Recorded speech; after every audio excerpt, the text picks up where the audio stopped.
Là, je suis jalouse. Bon, alors Hélène, on trinque à effervescence, consulting. Happy birthday, bon anniversaire! Et vas-y, je te laisse prendre une petite goutte, puis je vais en prendre à travers l'écran, moi. Et à la tienne, cher Chin partenaire, chin! ainsi qu'à Aurélie, qui est mon autre partenaire, euh, Oui! voilà, et qui pouvait Alors, pas être là, mais qui est toujours là quelque part dans l'arrière-boutique. alors c'est ça, le 7 octobre, tu as pris une grosse décision il y a 2 ans. Raconte-nous qu'est-ce qui s'est passé le 7 octobre. Est-ce que tu te souviens? Oui, je me souviens, donc le 7 octobre 2019, j'ai déposé les statuts, ça a été le résultat, en fait, de quelques années de réflexion et un gros coup d'accélérateur en 2019. Alors, je vous parle du temps de l'avant-pandémie, hein, bien sûr. On parle un peu comme ça en ce moment. Il y a l'avant et il y a l'après. Et je n'ai jamais regretté cette décision. Au contraire, je m'en suis félicitée, même si j'ai quand même eu des gros coups de chaud, on va dire, au moment de l'arrivée du lockdown, hein, véritablement. Et donc voilà, ce qui s'est passé, c'est que j'étais déjà dans ce métier. J'ai pas inventé mon métier à ce moment-là. Je me suis pas reconvertie. J'étais déjà dans ce métier, mais j'étais dans un cabinet où j'avais été associée pendant plus de 20 ans, que j'avais vraiment choisi. Vraiment, c'était des très beaux partenaires. Et puis, il est arrivé un moment où ben voilà, j'étais plus en phase. Nous n'étions plus en phase ensemble, les trois associés, sur ce qu'il y avait à faire, sur à quoi on voulait contribuer. On n'avait plus de vision partagée. Il y avait d'énormes compétences entre les trois associés, très complémentaires. C'est ce qui nous a permis de remporter de fabuleuses victoires à l'époque, dans des grands comptes.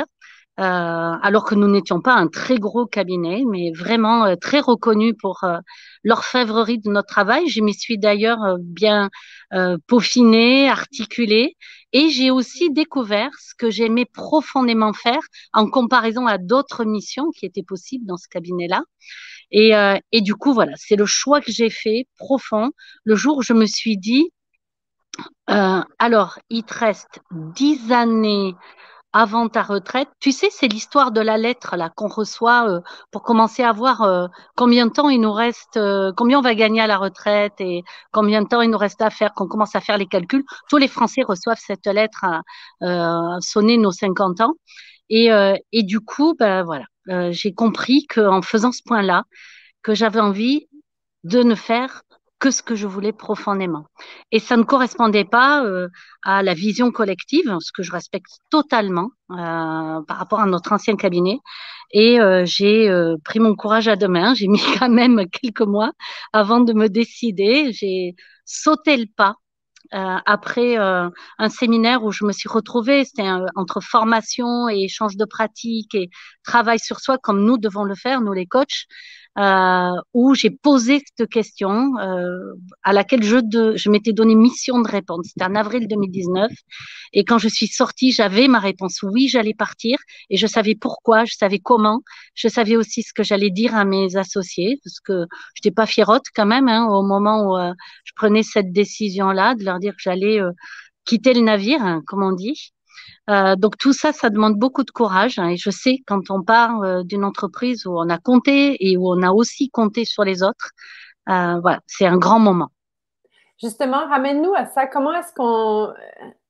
Qu'est-ce que tu as fait pour prendre la décision? Comme concrètement, hier, je faisais une entrevue avec une autre femme, comme, un peu comme toi, qui a décidé de lâcher le bateau, un énorme bateau aussi.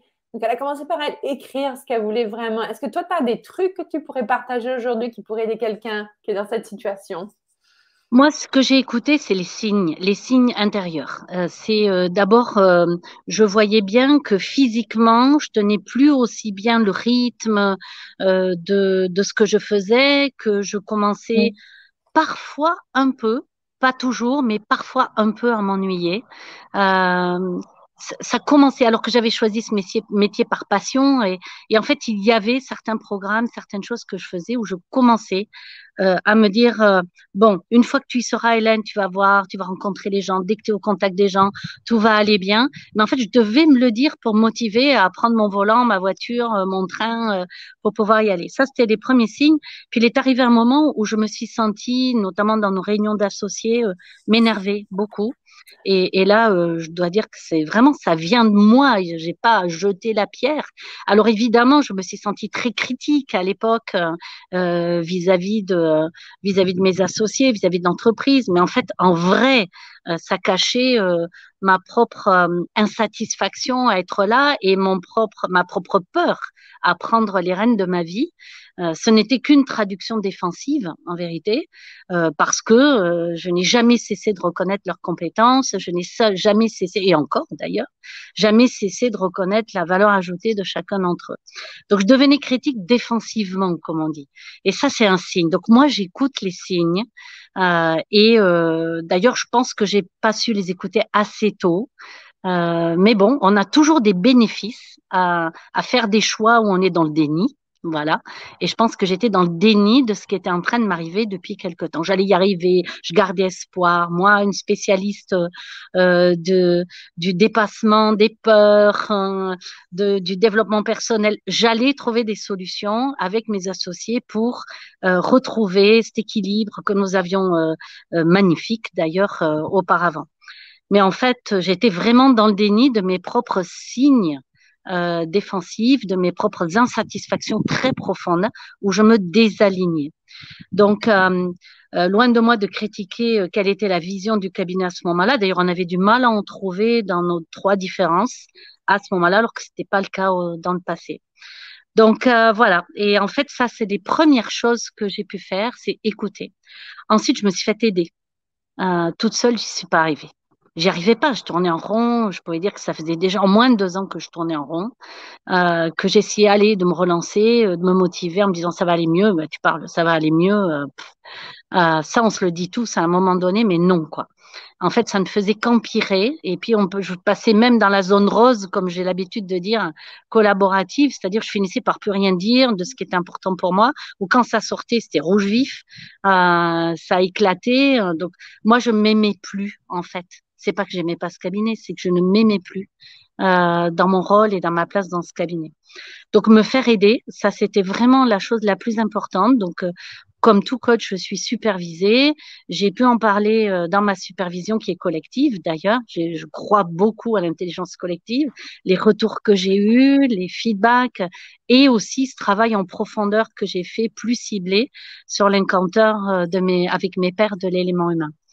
Donc voilà, et c'est lors de cette session qui a été la maturation finale, mais tout était prêt pour que je puisse décider. Au fond de moi, en vrai, j'avais décidé de partir, mais j'arrivais pas à faire le pas, en fait. Donc je crois que beaucoup de gens pourront se reconnaître dans cette situation-là où euh, on sait qu'on a fait le choix de partir, mais on n'arrive pas à faire le premier pas avec toutes les peurs qui nous tracassent.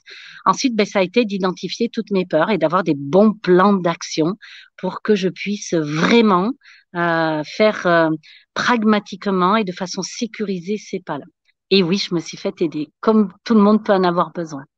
Ouais, ok. Levons notre verre à ta santé et à la santé d'effervescence.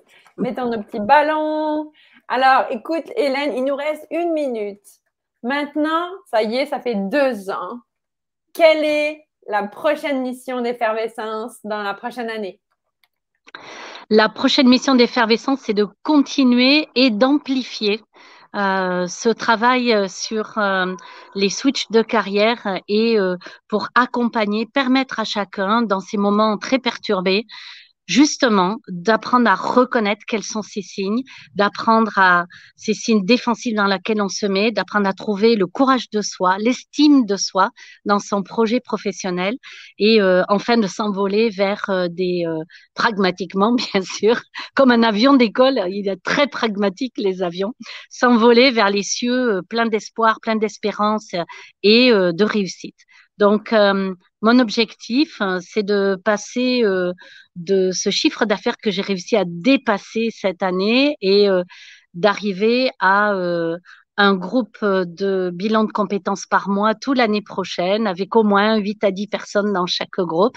Ça serait mon défi. Et puis aussi de continuer ces magnifiques projets au travers du jeu de Quest et de l'élément humain où j'accompagne des équipes vers ces moments de vérité et de choix conscients de collaborer pour que les choses se passent avec du plaisir, avec de l'ambition et avec de la performance et avec de l'estime de soi pour chacun. Ok, ça a l'air d'un bon plan. Alors, chin chin à ça. Et on se Jean, retrouve pour les 3 ans ça d'effervescence. marche. Merci Angélique, Merci chère Hélène partenaire. d'avoir partagé ton histoire. Si ça vous inspire, eh ben, juste contactez Hélène et pour en discuter. Parce que je pense que c'est le genre de choses que tu fais quand tu fais des appels. Comment tu les appelles? Les appels exploratoires. Je sais jamais le nom que tu utilises. Les entretiens conseils, Les voilà. entretiens conseils. Ou si vous sentez que Hélène a raconté quelque chose qui venait vous chercher parce que c'est un peu votre histoire, alors contactez Hélène. Autour de cette vidéo, il y aura un lien dans les prochaines minutes. À bientôt. À bientôt. Bon anniversaire. Merci et à tout le monde. Belle